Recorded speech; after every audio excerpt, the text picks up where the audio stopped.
오늘 우리가 읽은 본문은 잘 아시는 것처럼 예수님께서 제자들의 발을 씻겨주신 그러한 일인데, 그 시점이 어느 시점이냐면은 예수님께서 이제 제자들과 헤어질 때가 가까운 것을 아시고 하신 것입니다.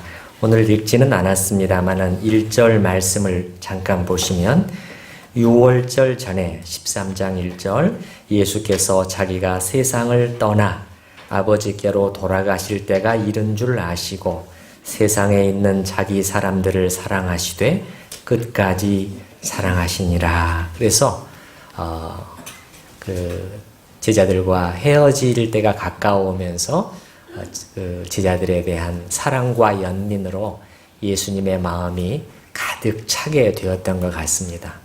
그리고 이들한테 정말 가르쳐 줘야 할 중요한 한 가지 원리를 가르쳐 줘야 되겠다 하고 오늘 그 이후의 일들이 진행이 되는 것입니다.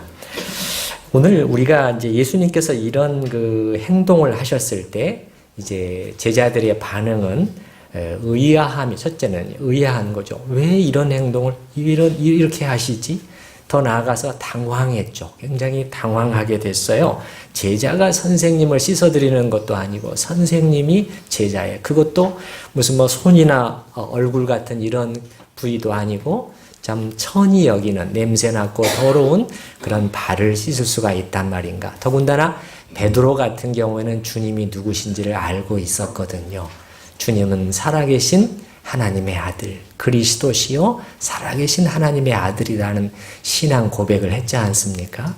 그러니까 하늘처럼 높으신 주님께서 모든 피조물과 만물들로부터 경배와 찬양을 받으셔야 마땅한 그분이 어떻게 이 낮고 천한 죄인들의 그것도 발을 씻어줄 수 있는가 하는 그러한 이제 반응들인 것이죠. 그래서 7절에 주님께서 이렇게 해야 된다 말씀하셨는데도 베드로가 못 받아들여요. 8절에 한번 보십시오. 8절에 보시면 베드로가 이르되 내 발을 절대로 씻지 못하시리이다. 절대로 안 됩니다. 이 말은 무슨 말이냐면 주님, 이거는 말이 안 되는 것입니다. 베드로나 제자들이 보기에 예수님의 이런 행동은 전혀 당시의 일반적인 통념과 맞지 않는 행동이었다는 것을 우리가 알 수가 있겠는데, 예를 들어서 우리나라의 전에 반상의 구별이 굉장히 뚜렷했을 때 대감마님, 높으신 대감마님께서 이 하인을 불러다가 말이죠. 종이죠, 종. 종이라고 했습니까? 종놈이라고 했죠. 그 불러다가 앉혀놓고 의자에 앉혀놓고 그 밑에 무릎 꿇고 앉아서 따뜻한 물로 씻었다고 생각하신다면 정말 말이 안 되는 그러한 일이 일어난 것이죠. 그러니까 베드로를 비롯한 제자들의 마음속에 형성되어 있는 일반적인 사고방식은 낮은 사람이 늘 높은 사람을 섬기는 것이지 높은 사람이 낮은 사람을 섬긴다는 것은 말이 안 된다는 것이죠.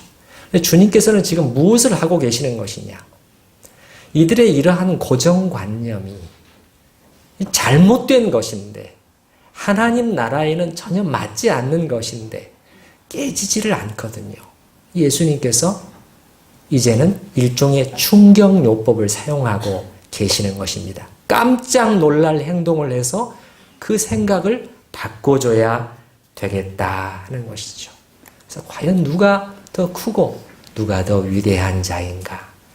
우리 세상에서 말하는 것처럼 더 높이, 어떻게 해서든지 더 높이 올라가서 더 큰 권세를 부리고 더 많은 섬김과 대접을 받고자 추구하는 것이 우리 모두가 원하는 것인데, 그래서 우리 자녀들도 그렇게 키워내려고 그렇게 몸부림치고 있는데 예수님께서는 전혀 반대로 오히려 진정한 큼과 위대함이라는 것은 이렇게 더 낮은 자리로 들어가서 섬기는 것이다 하는 것을 보여주고 계시는 것이죠. 제가 오늘 말씀드리려고 하는 중요한 포인트 중에 한 가지는 뭐냐면 우리 주님의 가르침이라는 것이, 여러분이 성경을 진지하게 읽어보시면 아마 금방 발견하게 되실 텐데, 이 우리의 기존의 이 사고방식, 이 통념과 굉장히 다른 경우가 많았어요. 그러니까 좀 비슷한데 조금 더 나은, 때로는 훨씬 더 나은 그런 것이 아니라 완전히 다른, 때로는 날카롭게 대립되는 원리를 주님께서는 가르쳐 주셨다는 사실이죠. 그래서 예수님께서는 그게 뭐냐면은 이 땅의 나라, 이 죄로 오염된 세상 나라에 이 하늘의 신선한 나라를 지금 이제 들여오고 계시는 거예요. 들여오고 계시는 거예요. 그래서 왜냐하면 우리는 이 세상 나라의 그 사고 방식에 완전히 찌들어 있거든요. 완전히 찌들어 있어요. 주님께서는 이거를 고쳐주시기 위해서 계속 노력을 하셨던 것이죠. 여러분, 예수를 믿게 되었다는 것은 무엇일까요? 교회에 출석하게 되었다, 세례를 받았다, 천주교의 이름을 올렸다, 주일 성수를 한다. 그 성경은 사실 그렇게 말하는 것이라기보다는 예수 믿게 되었다는 것은 하나님 나라에 들어왔다. 이 새로운 나라의 시민이 되었다는 거예요. 소속과 신분이 바뀌었다는 것을 성경은 분명히 하고 있어요. 오직 우리의 시민권은 어디에 있는지라? 하늘에 있는지라. 시민권이라는 것은 citizenship, 국적을 말합니다. 그리스도인은 예수를 믿는 순간에 진정한 회개요 믿음이었다면 국적이, 소속이 사실은 바뀐 것이라고, 그 엄청난 변화가 일어난 것이라고 성경은 말하고 있는 것이죠. 그렇다면 우리가 이 새로운 나라에 들어왔다면 이 새로운 나라에 맞게끔 생각을 하고 행동을 해야 된다는 것이죠. 사고의 큰 전환이 우리한테 요구된다는 거예요. 그리스도인 됨의 중요한 의미가 중에 한 가지가 여기에 있어요. 사고의 대전환. 요즘 흔히 쓰는 말로 패러다임 시프트라고 해요.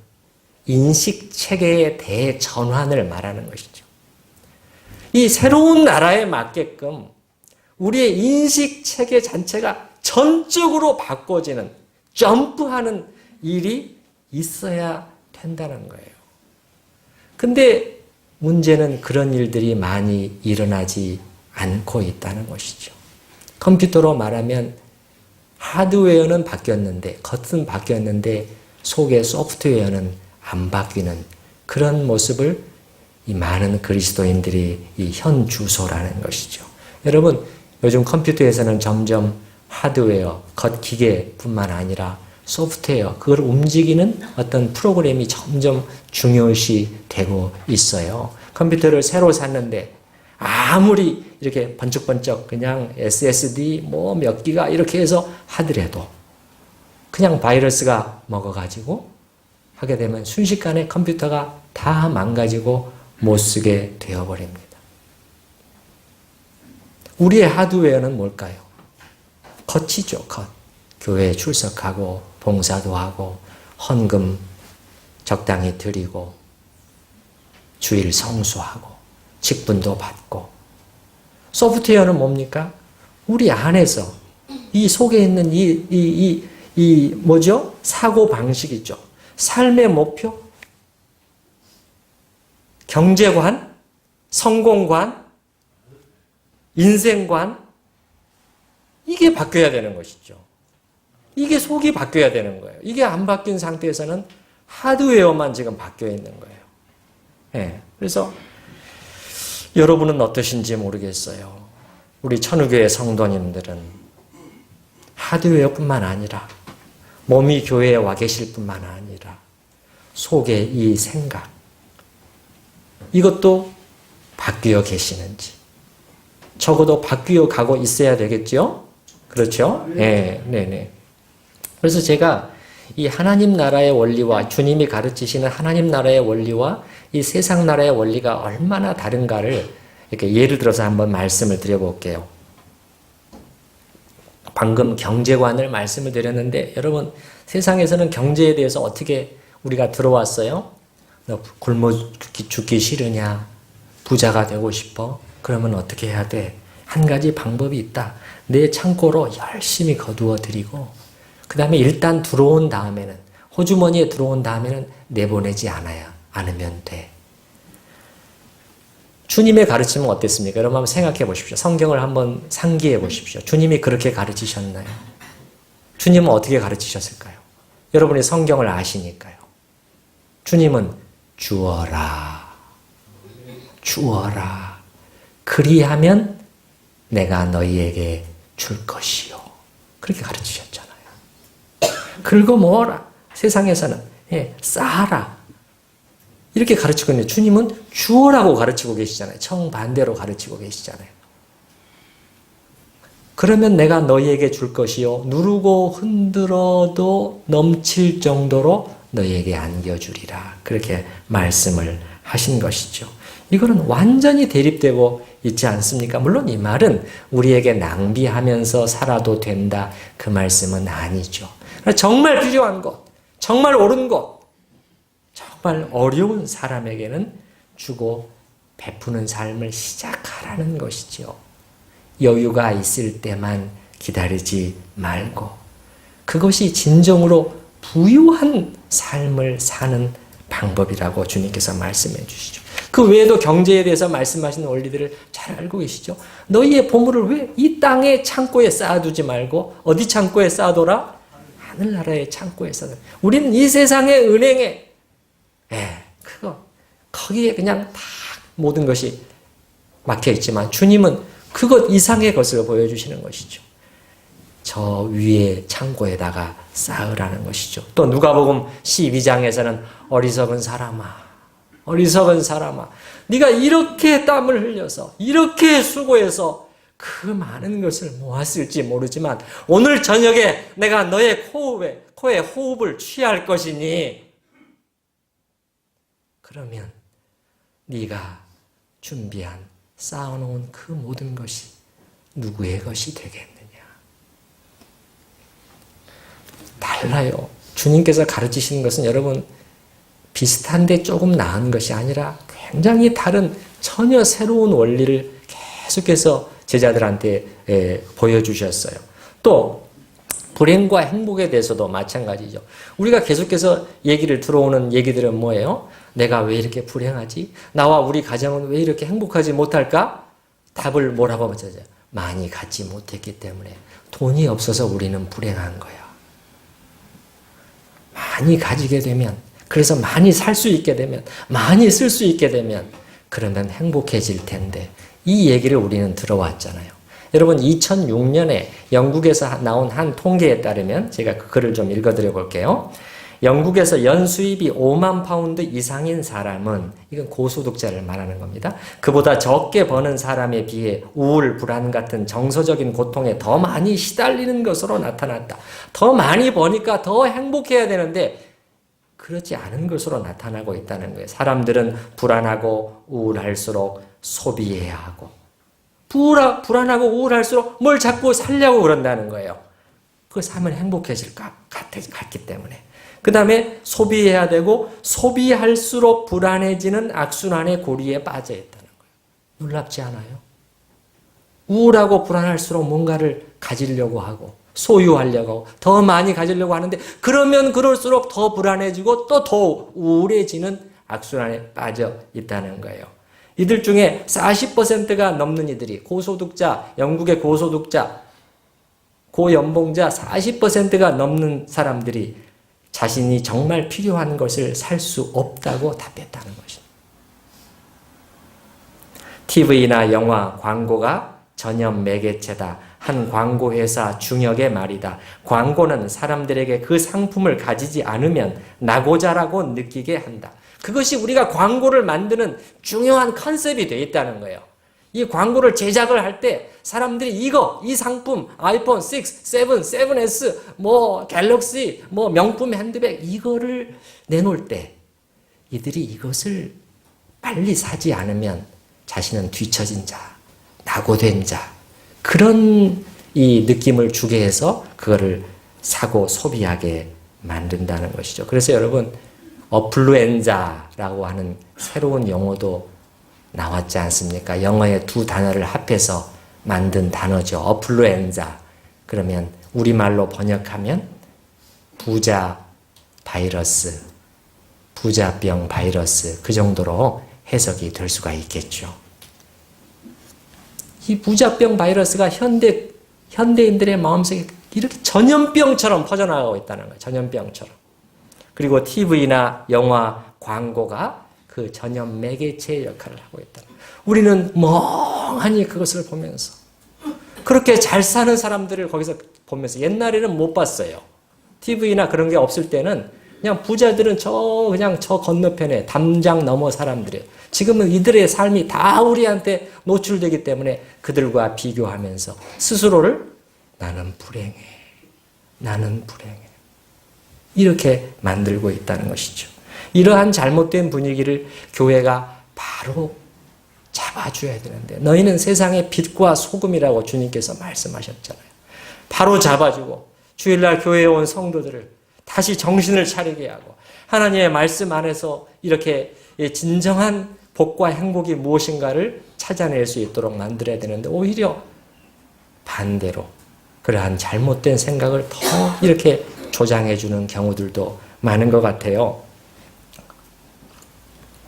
좀 죄송한 말씀입니다만은 우리나라에서 이 새벽 기도회로 유명한 한 초대형 교회 그 한 주간 특별 새벽 기도회인가요? 그 방송에 올라와 있더라고요. 그래서 담임 목사님의 그 새벽 기도회 그 설교를 듣는데 상당히 놀랐어요. 여러분 예수 믿고 잘 믿어서 축복을 많이 받으셔서 지금 소나타 타고 계시는 분들은 이제 그랜저 타시고 이제 그랜저 타고 계시는 분들은 에쿠스도 좀 타시고 이렇게 말씀하시는데 참 그러면 아반떼 타고 다니시는 분들은 복을 못 받아서 아니 모닝은 그러면 어떻게 되는 거죠? 아니, 돌아가실 때까지 모닝만을 타고 가실 분들도 계시는데 참 저렇게 많은 분들이 새벽 기도에 나와서 뭐 하나 좀 얻어가 보겠다고 이렇게 앉아있는 그 영혼들에게 이렇게 주님의 말씀에 정면으로 대치되는 가르침이 주어지고 있다는 이 사실에 참 마음이 아파요. 제가 설교를 하고 가르치다 보면 말씀을 가르치다 보면 때로는 비판을 전혀 피해갈 수가 없어요. 조심하려고 하지만 A.W. 토저는 어떻게 말을 했냐면 양떼가 위험에 처해 있을 때는 지금 늑대가 다가오고 있다면 잡아먹으려고 하고 있단 말이에요. 그럴 때는 목자가 한가로이 필이나 불고 있어서는 안 된다는 거예요. 그때는 목동이 해야 될 일은 막대기를 들고 뛰어나가야 된다는 거예요. 그래야 양떼를 보호하고 살려내는 거예요. 싸우는 것이죠. 이런 잘못된 그러한 이 가르침들에 많은 하나님의 양들이 혼란 속에 빠지게 돼요. 주님은 사실은 명백하게 가르치셨거든요. 제가 누가복음 12장 15절 말씀을 읽어드릴게요. 찾아보실 필요는 없고요. 주님의 가르침을 보셔요. 여러분 이런 소리들에 대해서 삼가 모든 탐심을 물리치라. 사람의 생명이 그 소유에 넉넉한 데 있지 아니하니라. 저는 이런 말씀을 접하게 되면 기운이 나요. 아멘. 주님, 아멘. 주님 속지 않겠습니다. 제가 주님의 말씀을, 주님의 음성을 듣겠습니다. 다른 음성들이 너무너무 많이 들려오는데 이 하늘의 음성이 지금 들려오고 있단 말이에요. 예, 하늘의 음성이 딱 한 문장으로 들려오는 거예요. 삼가 모든 탐심을 물리쳐라. 여러분 해결책은 점점 그랜저 타고 에쿠스 타고 이렇게 아파트 평수 더 큰 곳으로 이사가고 이 사실 우리의 욕심이라는 것은 무적행과도 같은 거예요. 만족감이 없습니다, 여러분. 한없이 더 그러니까 저 돈을 많이 버는 분들 여러분 더 벌겠다고 저렇게들 그러잖아요. 해결책은 더 그것을 자꾸 추구해 가는 것이 아니라 어디에 있느냐? 탐심을 물리치는 데 있다는 것입니다.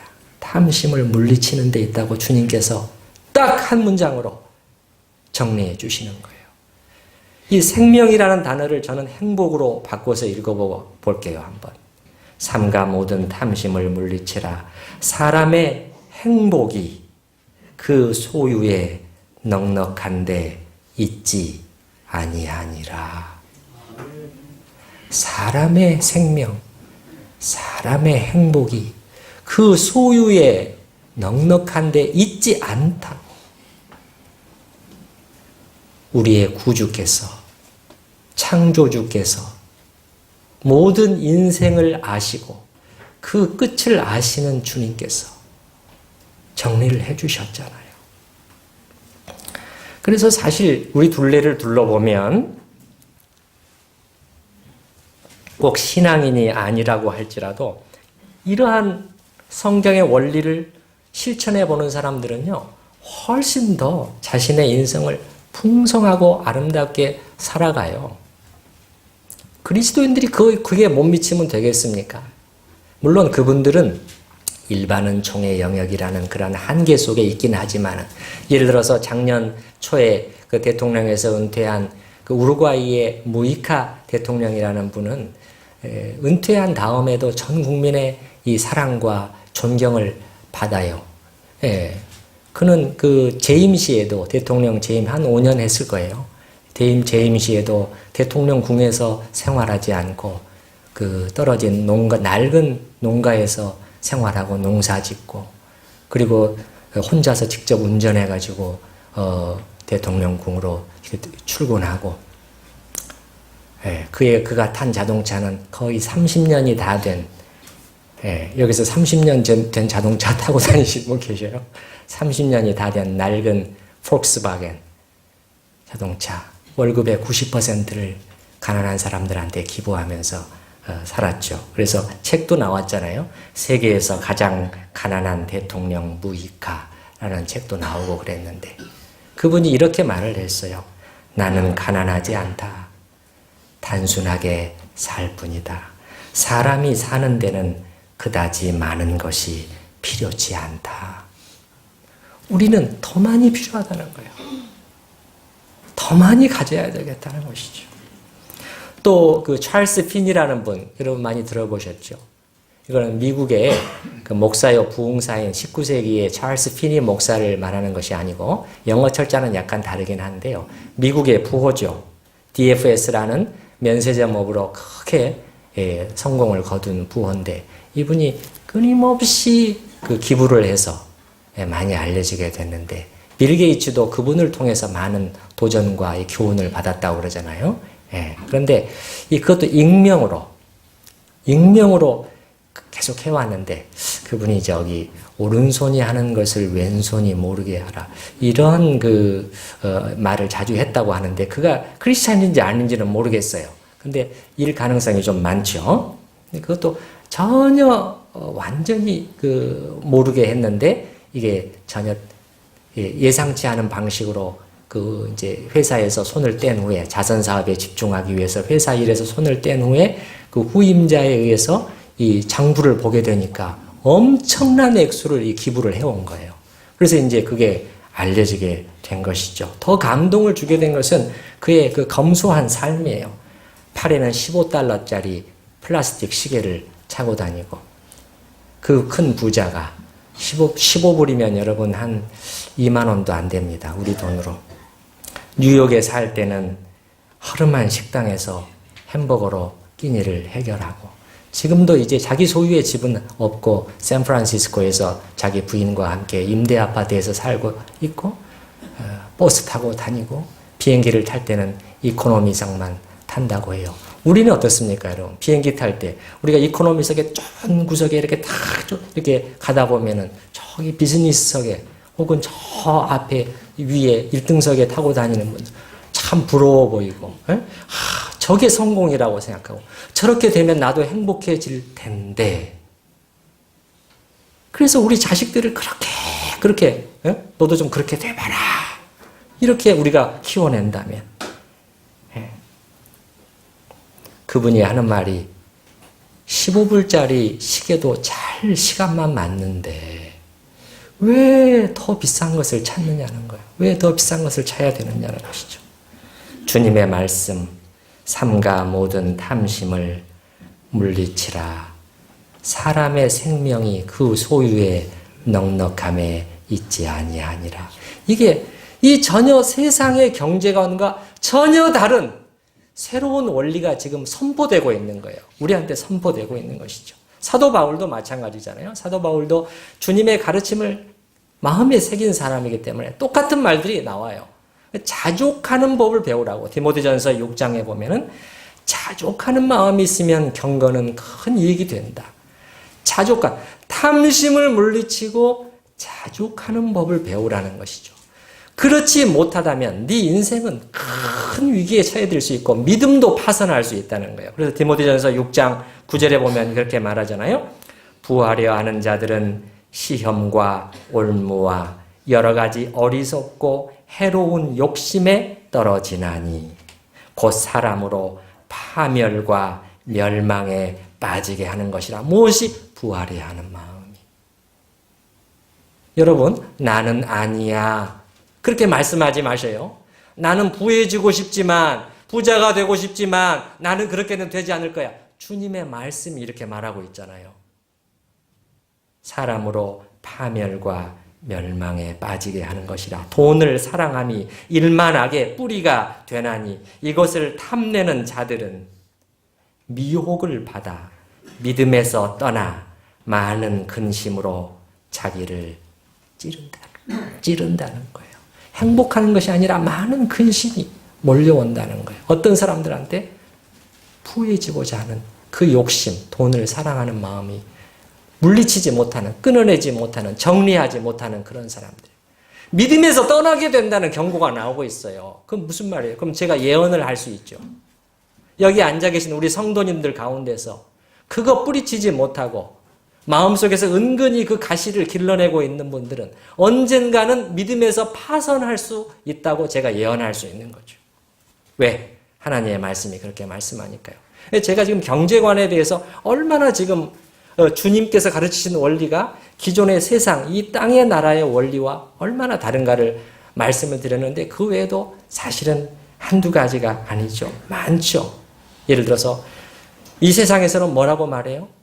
늘 자기를 알리고 드러내고, 요즘은 자기 PR의 시대가 아니냐. 성공이라는 것은 유명해지는 거야. 한번 떠야 돼. 그렇게 하면서 자기 잘난 것을 어떻게든지 드러내고 알리고 선전하고 자랑하려고 하는 이 세상 속에서 주님은 뭐라고 말씀하셨죠? 여러분이 한번 대답을 해보셔요. 주님의 말씀으로. 내 오른손이 하는 일을 어떻게 해요? 왼손이 모를 정도로 하라는. 이게 어떻게 가능한 겁니까? 최고의 과장법을 쓰고 계시는 거예요. 이 정도까지 해야 된다는 거예요. 오른손이 하는 것을 왼손이 모를 정도로 알리지 말아야 된다는 거예요. 드러내지 말아야 되는 거예요. 그게 구제든지 헌금이든지 무슨 칭찬받을 만한 일을 하든지 간에 그거를 가리라고 주님께서는 말. 굉장히 이게 완전히 다르잖아요. 그 외에도 또 예를 들어서 이 세상에서는 어때요? 내가 한 대 맞으면 2대 때려줄 수 있는 사람이 이 능력 있는 자요, 용감한 자요, 이긴 사람이요, 때로는 멋있는 사람으로 평가가 돼요. 주님께서는 아니죠. 복수를 네가 직접 해서는 안 돼. 그건 하나님께 맡겨야 된다. 우리는 원수를 위해서 오히려 기도하고 오른뺨을 때리면 오히려 왼뺨을 내밀어. 완전히 이렇게 돼 있잖아요. 자기를 높이는 자는 낮아질 것이요. 자기를 낮추는 사람은 높아질 것이다. 자기 목숨을 얻고자 하는 사람은 어떻게 될 것이다? 잃게 될 것이라는 거예요. 자기 목숨을 잃는 그 사람이 오히려 얻게 될 것이라. 완전히 주님이 새로운 원리들을 가르쳐주고 계시는 것이 여러분 보이시나요? 그걸 봐야 돼요. 성경을 통해서. 그래서 이 하나님 나라, 예수님께서 가르쳐주신 이 하나님 나라의 이 새로운 원리, 이 땅의 나라의 원리에 완전히 찌들어 있는 우리가 그것을 극복하려면 굉장히 많은 의지적인 노력이 필요합니다, 여러분. 의지적인 노력이 필요해요. 그래서 주님께서 지금 요한복음에서도 지금 그걸 깨기 위해서 하고 계시는 거예요. 이렇게 이제 쭉 발을 씻어주시고 나서 여러분 한번 본문의 13장 15절 말씀을 보시기 바랍니다. 15절. 15절 말씀에 보시면 내가 너희에게 행한 것 같이 너희도 행하게 하려 하여 본을 보였다는 거예요. 행하게 하려 하여. 17절에도 나오죠. 17절 오늘 읽지는 않았습니다만은 너희가 이것을 알고 행하면 복이 있으리라. 그럼 무엇을 행하라고 하시느냐 이 말이죠. 어쩌다가 세족식 한두 번 하라는 것일까요? 세족식의 유래를 찾아보니까 요즘에는 세족식이라는 것이 기독교 밖에까지 막 유행이 돼가지고 막 하기도 하고 그러는데, 가까이는 17세기 그 제세례파의 일원인 그 메노나이트파에서 세족식이 처음 시행됐다는 기록도 있고, 더 멀리 거슬러 올라가서 그 이전에도 있었다는 그런 기록도 있습니다만은, 여러분, 주님께서 지금 너희도 이것을 행하라 이 말이 세족식 행하라 하시는 거예요. 그거 하는 것은 어렵지도 않습니다. 요즘에는 세족식 할 때는 다 발도 씻고 들어오셔요. 냄새도 안 납니다. 깨끗해요. 뭐 힘들지도 않습니다. 그게 아니고 주님은 진실로 낮은 자, 섬기는 자의 자리로 내려가라는 거예요. 그것을 연습해야 된다는 거예요. 연습을 해야 돼요. 실천을 해야 된다는 거예요. 어디서? 가정에서부터 시작하고, 그 다음에 또 내가 많은 시간을 보내는 곳, 내 일터에서, 또 우리가 교회에 와서 만났을 때 모든 장소 속에서 내가 누군데 이게 아니라, 그렇다면 네가 더 낮은 자의 자리로 들어가서 섬기는 그 연습을 시작해라. 내가 너희에게 보여주었지 않느냐. 내가 너희에게 보여줘. 주님께서는 가장 빨리 효과적으로 제자들의 이 사고 방식을 바꾸시기 위해서 이러한 충격요법을 쓰고 계시는 것이죠. 주님의 이런 가르침이 그냥 세족식이라는 의식으로 대체된 것 같아서 심히 유감입니다. 심히 유감이에요. 그래서 사람들이 자기 위안을 삼는 거예요. 어쩌다가 가끔 세족식 행하고 나서는 그래 우리도 요한복음 13장의 말씀을 실천했지. 아니에요. 아니에요. 그거는 쉬워요. 그러나 매일 여러분이 있는 그곳에서 진실로 섬기는 자의 자리로 들어가는 것은, 이것은 하나님 나라의 원리를 우리 삶에서 들여오는, 이거는 정말 큰 변혁이 필요합니다. 보통 마음의 의지적인 결단을 갖지 않으면 안 돼요. 옛날 방식으로 끊임없이 돌아가 있게 됩니다. 그래서 제가 오늘 설교 제목을 너희 중에는 그렇지 아니하니 이렇게 잡았는데요. 이건 제가 마가복음 10장 말씀에서 따온 것입니다. 우리 그 말씀을 한번 펴보도록 하십시다. 마가복음 10장 42절인데 제 성경으로는 신약성경 72페이지입니다. 72페이지. 마가복음 10장입니다.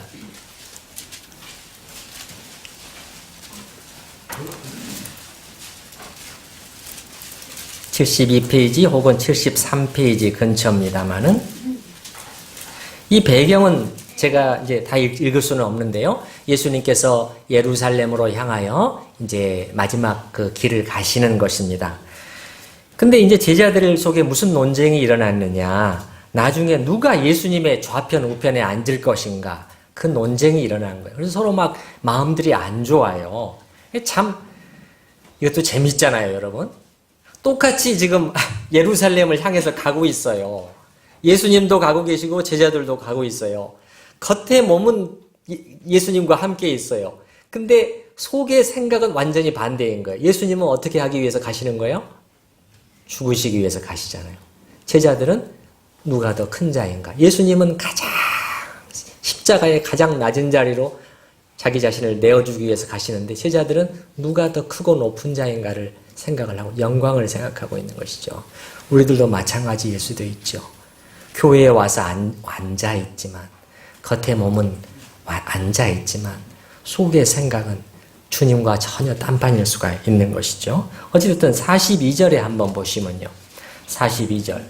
예수께서 제자들을 불러다가 이르시되 이방인의 집권자들이 그들을 임의로 주관하고 그 고관들이 그들에게 권세를 부리는 줄을 너희가 알거니와. 그 다음에 43절이 어떻게 시작합니까? 너희 중에는 그렇지 않을지니. 이전 번역에서는 아니하니로 되어 있어요. 너희 중에는 그렇지 않다는 거예요.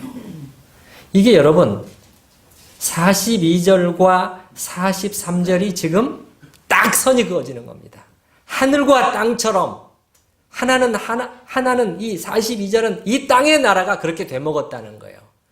그거는 그렇게 하고 있다는 거예요. 자 보라는 거예요. 이방인의 집권자들이 힘 있는 사람들이 어떻게 하느냐? 힘 없는 사람들을 임의로 주관하고 권세를 부리고 섬김을 받고 큰 소리 치고 그래도 꼼짝 못하고 다 그렇게 하고 싶어서 날뛰고 그것이 이 세상 나라라는 거예요.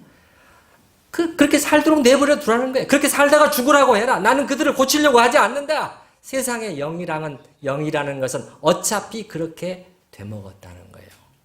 42절 예수님은 그들에 대해서 말하고 있지 않아요. 그들은 말하고 있는 것이 아니라 43절에 누구 가운데? 너희 중에는 달라져야 된다는 거예요. 이것도 같으면 안 된다는 거예요. 너희 중에는.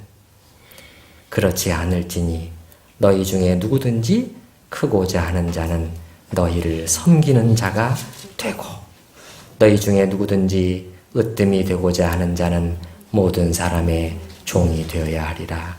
인자가 온 것은 섬김을 받으려 함이 아니라 도리어 섬기려 하고 자기 목숨을 많은 사람의 대속물로 주려 함이니라. 이것이 우리 하나님이라는 거예요. 하나님이 이런 분이시라는 거예요. 너희가 이 하나님을 배우고 하나님 나라의 원리는 전혀 달라. 이 세상에 썩어진 공기를 너희가 마시면서 그 속에 찌들어 있어서 아직도 그렇게 하고 있느냐? 그게 아니다. 그게 아니다. 여러분, 그 43절 앞부분 말씀, 너희 중에는 그렇지 않을지니 그 부분만 같이 소리내서 읽어보십시다. 너희 중에는 그렇지 않을지니. 여기 우리 중에는 한번 바꿔서 읽어보면 어떨까요? 우리 중에, 우리 천우교회를 생각을 하면서 시작. 우리 중에는 그렇지 않을지니. 예. 바울도 주님의 정신 똑같이 말하고 있잖아요. 로마서 12장 2절에 너희는 이 세대를 본받지 말고 이 세상 나라를 본받지 말고 오직 마음을 새롭게 함으로 변화를 받아 우리의 모든 사고가 바뀌어야 된다는 거예요. 소프트웨어가 바뀌어야 된다는 것이죠. 너희는 이 세대를 본받지 말고 오직 마음을 새롭게 함으로 변화를 받아 하나님의 선하시고 기뻐하시고 온전하신 뜻이 무엇인지 분별하도록 하라는 거예요. 여러분, 이 원리, 특별히 하나님의 나라를 이 땅에서 대표하는 기관은 말할 필요도 없이 교회입니다. 우리 천우교회로서 한 교회를 저는 생각을 하면서 이 정말 주님 나라의 새로운 원리가 우리 안에서 이게 조금씩 정말 실천이 되고 나타났으면 좋겠어요. 예, 나타났으면 좋겠어요. 그래서 우리가 주님의 이름으로 갖는 모든 모임들 속에서 모든 크고 작은 모임들 속에서 이 주님 나라의 원리가 실천이 돼야 되는 것이죠. 우리 모두가 그렇게 되기 위해서 많이 노력을 해야 되는 것이죠. 그러면 우리 교회가 조금씩 바뀌어 가게 되는 거죠. 분위기가 바뀌어 가게 되는 것이죠. 예. 그러면은 어떻게 되겠어요? 여러분, 안 믿는 분들이 우리 교회에 와본다면, 뭔가 다르네. 뭔가 달라. 장로님들도, 높은 분들, 힘 있는 분들이 오히려 더 낮아진 자세로 저렇게 섬기고, 이렇게 다른 교회 가면은 다 자랑하고, 자기 잘난 체하고, 세상 자랑하고, 아파트 뭐 어디로 이사 갔느냐, 맨날 이런 얘기 하는데, 그런데, 이 교회는 뭔가 달라. 내가 오면 하늘의 분위기를 느낄 수가 있어. 여러분, 안 믿는 분들이 왜 교회를 오는 거예요? 그런 거는요, 방금 얘기한 그런 거는 세상에 나가도 얼마든지 있어요. 교회에 오는 것은 세상에 없는 것을 교회에서 느끼기 위해서 오는 거예요.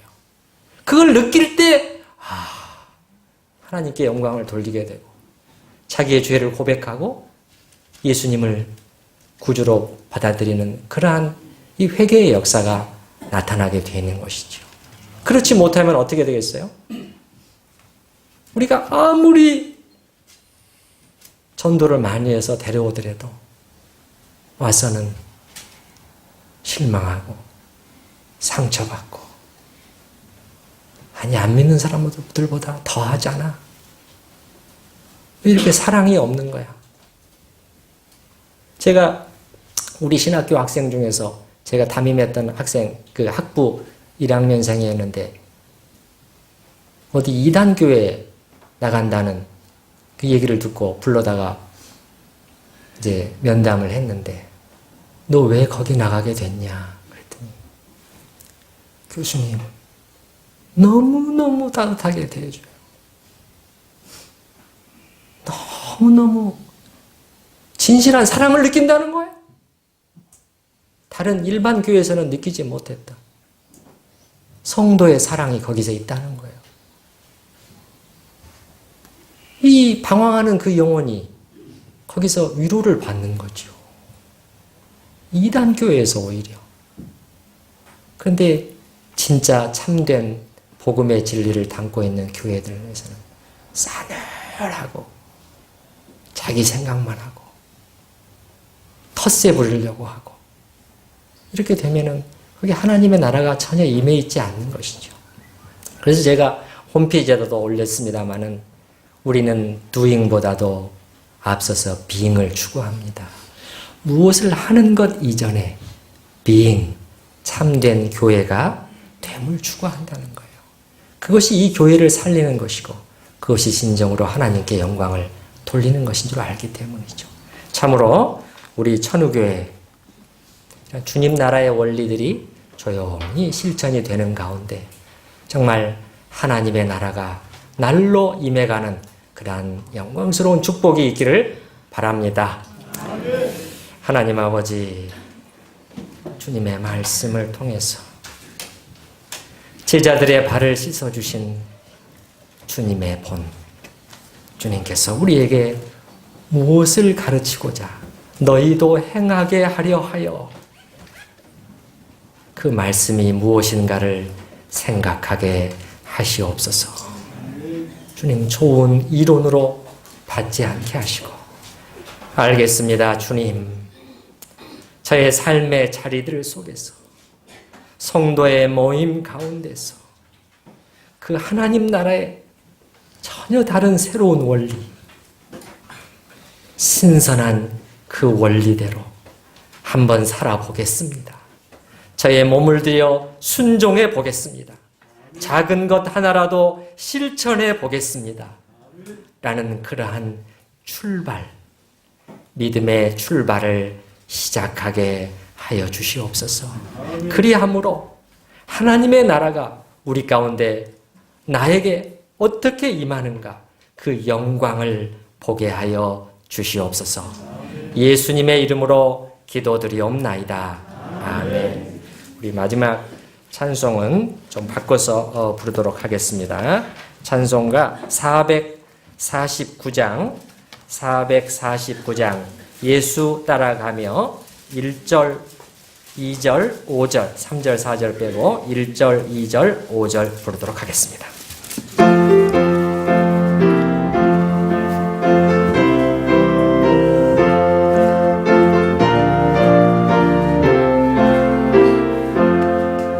예수 따라가며 복음 순종하며 우리 행할 길 완하겠네.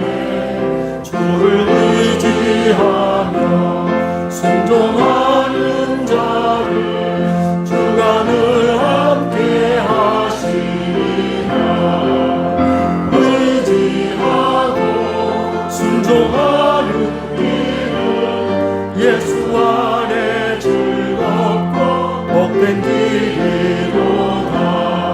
해를 당하거나 우리 고생할 때 주가 위로해 주시겠네.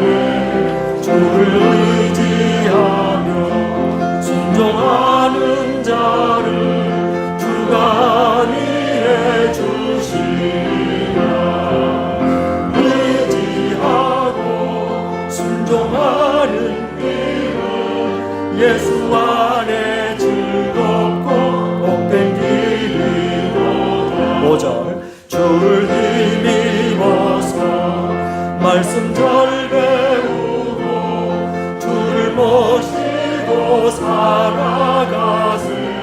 주를 의지하며 항상 순종하며 주가 사랑해 주시리라. 의지하고 순종하는 길은 예수 안에 즐겁고 복된